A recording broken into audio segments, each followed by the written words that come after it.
Com base no quê? Com base Então, assim, tem todo o devido processo legal está sendo desrespeitado aqui.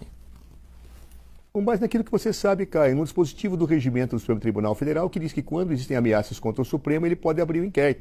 Há discussões se isso é constitucional ou não, prevaleceu a posição que ele é constitucional, ponto final, página virada. Ameaça contra o Supremo, qual? Peraí, eu estou falando agora, Caio, eu te ouvi, por gentileza. Eu acho que não fica bem assim, né? O que eu estou dizendo, ameaças do Supremo, quais foram? Os ataques aos ministros do Supremo, as afirmações que teriam que ser mortos os ministros do Supremo, que cansaram de correr na internet, daqueles blogueiros que você conhece, que foram até presos por causa disso, Caio, por favor. Foi com base nisso que esses inquéritos foram abertos. Já desdobrou nos inquéritos das milícias digitais, que acabaram gerando consequências gravíssimas, inclusive no dia 8, quando o Supremo foi destruído. É isso. Claro. Agora, o que me espanta, cara, eu não estou discutindo condição coercitiva. Ninguém foi preso coercitivamente. Eu sou contra a condição coercitiva. Aliás, o Supremo já fixou essa posição. Página virada. Quantas vezes os inquéritos da Lava Jato foram prorrogados por mais tempo que isso, Caio? Por que você não criticava na época? Eu posso criticar quando eu acho que o tempo já se exauriu. Nesse caso, me parece que é um universo tão grande que não se exauriu. Ou seja, o que me parece mais estranho, Caio, é que você fala que não tinha base para prisão preventiva, mas você abriu o programa dizendo que está no escuro. Como que está no escuro e já conclui que a prisão preventiva era indevida? Eu não vou emitir a sua opinião, até porque me parece que não é prisão preventiva, é temporária. Mas eu tenho que ver antes o inquérito para avaliar esta prisão. De acordo com a imprensa, eu li agora há pouco, parece que existem mensagens do WhatsApp trocadas pelo ajudante de ordens de Bolsonaro com seus auxiliares para falsificar os registros. Espera aí, temos que olhar isso. Agora, no entanto, você chega à conclusão que é arbitrária, absurda, e começa dizendo, estou no escuro. Se está no escuro, como é que acende a luz para dizer que é arbitrário? Não tem lógica, Caio. Explique, por favor, isso. Eu gostaria de entender essa tua lógica do escuro, mas que leva à conclusão do arbítrio sem ver as provas, sem ver o que está nos autos. Primeiro, eu peço a gentileza, na verdade eu insisto, doutor José Eduardo Cardoso, não coloque palavras na minha boca. Eu te desafio a encontrar o trecho em que eu disse que não há base para prisão preventiva. Como eu vou afirmar uma coisa dessa se nem os advogados do raio do processo têm acesso aos autos? E essa é uma flagrante ilegalidade. O que eu disse que a prisão é ilegal porque ela é fruto da árvore envenenada. E você está se fazendo para não entender um argumento tão simples como esse. É óbvio que se tem vício de origem no processo, as prisões que decorrem dele são ilegais. Né? Isso daí eu acho que já está superado. O que eu gostaria de ver a sua retórica, brilhante inclusive, sobre é fazer uma associação. Vamos lá, desenho livre. Por favor, associe adulterar um cartão de vacinação, que supostamente é o objeto dessa investigação fraudulenta, adulterar um cartão de vacinação com ameaças contra as instituições democráticas e, inclusive, os ministros da Suprema Corte, a sua honorabilidade e também a honorabilidade dos seus familiares, que é o que ensejou tanto o inquérito das fake news quanto o inquérito das milícias digitais. Você tem 3 minutos para fazer essa tergiversação nessa associação maluca entre cartão de vacinação e ofensa a ministro do STF. Como você sai dessa? Eu já saí, Caio. Organização criminosa com vários braços, que a organização criminosa que ameaça ministro do Supremo, que propõe negacionismos, que produz fake news, Caio. Não é para rir, esse é o fato.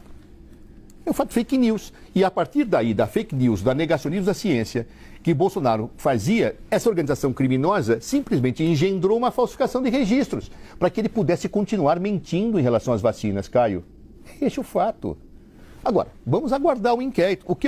É curioso que você falou, não, eu não falei que a prisão era ilegal, e depois você acabou falando que a prisão era ilegal, sem ter visto o inquérito. Há uma contradição, é uma contradição, como diziam os latinos antigamente, uma contradição em termos, ou é ilegal ou não é ilegal. Como é que você sabe que era ilegal se você não viu o inquérito? Você repetiu agora há pouco que era ilegal. Cara, eu não estou botando palavras na tua boca, Caio, você falou e voltou a falar na resposta.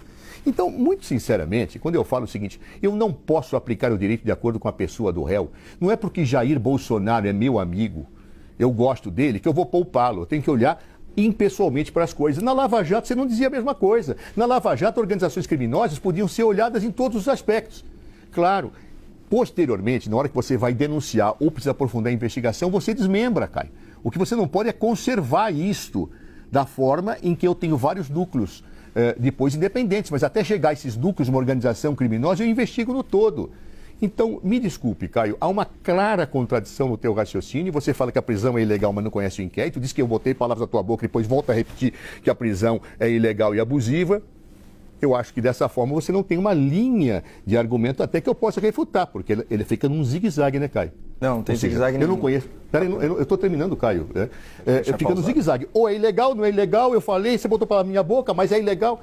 Ou seja, a coisa fica num círculo de difícil possibilidade argumentativa. O inquérito é ilegal. Tudo que deriva dele não está rígido. Agora, isso não significa que a prisão não tenha base, não tenha fundamentação na tipificação. Foi isso que eu quis dizer, não é difícil de entender. A questão é o seguinte, a gente sabe se existe algum perigo, enfim, o risco de violação à ordem pública e econômica, todos os requisitos que estão no código, mas de qualquer forma, a gente está debatendo, como eu disse, as consequências de uma aberração jurídica, os frutos de uma árvore envenenada. Então aqui é tudo colocado em tese. Para mim, isso é tudo ilegal.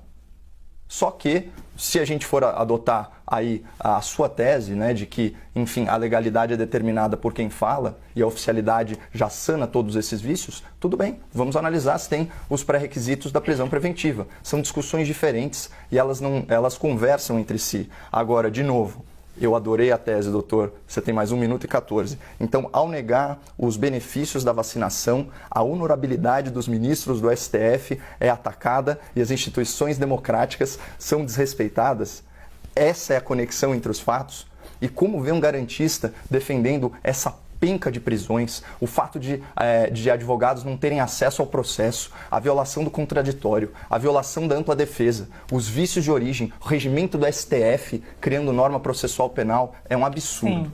Ô, Zé Eduardo, Caio, esse menino, esse rapaz latino-americano, como ele se autodenomina, sem dinheiro no bolso, acaba levando o debate para o outro lado, né? Então, a minha pergunta inicial que você não respondeu era sobre como isso esbarra politicamente na família Bolsonaro. Se você quiser responder tudo em 1 minuto e 14, boa sorte. Uma palavra, é desastrosa para a família Bolsonaro. Respondido. Agora, Caio, o que liga tudo é a organização criminosa investigada, por favor. Ela que é uma organização criminosa. O mesmo que aconteceu na Lava Jato, Caio. O mesmo que você aplaudia quando o Supremo Tribunal Federal investigava os partidos políticos no Petrolão. E você aplaudia, é a mesma coisa. O direito não muda de acordo com os réus. Eu insisto mais uma vez em falar especificamente isto, Caio. Não dá para aplaudir lá e vaiar aqui. Se era certo na época do Petrolão, é certo agora. Mas, Caio, eu não sou dono da verdade. Se eu achar que a Terra é plana, ela não fica plana. Se eu achar que a cloroquina cura a epidemia, ela não ia curar. Como também não adianta eu achar que o inquérito é inválido se o Supremo já disse que ele é válido. Sabe por quê? Porque nós não somos o Supremo Tribunal Federal. Porque nós não somos juízes. Isso é página virada, já está sacramentado. Eu posso discordar, eu posso escrever teses acadêmicas, eu posso ficar repisando nisso, mas não adianta repisar para encobrir fatos que estão sendo apurados, Caio. Não vamos voltar para a velha história para fugir do tema. Qual é o tema? Fatos que Jair Bolsonaro praticou. Se é ilegal ou não ilegal, vamos marcar uma reunião para isso. Agora vamos discutir os fatos. Jair Bolsonaro e registros de vacina.